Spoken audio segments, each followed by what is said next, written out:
Hello guys! Nandito po tayo sa ating likod backyard farm. So, ang gagawin natin ngayon ay mag-harvest tayo ng ating munting ampalayahan na nasa fence. So, mas maganda talaga pag may tinanim tayo, may aanihin tayo. So, tara guys! Tingnan natin yung mga bunga ng ating mga ampalayahan.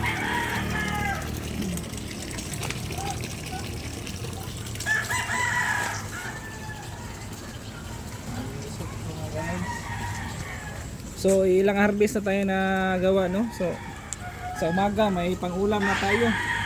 So the best ito, lagyan natin ng itlog. So slice natin. So may pang-umagahan na tayo, no? Pang-almusal natin. So dito tayo.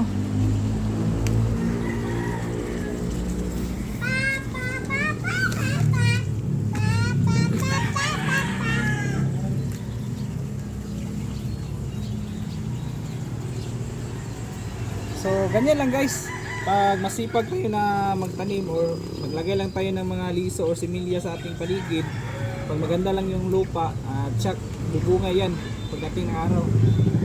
Ayan, ay mga sumusunod pa na bunga niya mga lilit.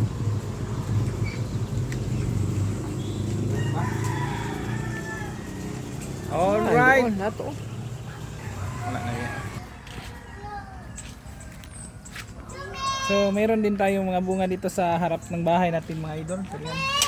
Gate lang yan, gate. So, diyan namin pinakatay yung yung apalaya. So, nasa limang lang siya. Limang punuan. Kumbaga punuan. Yan. Kahit maliit, masarap na itong lagyan ng itlog. So, yun lamang mga idol, no? So, mas maganda pag may tanim tayo sa ating paligid, para may maulam tayo.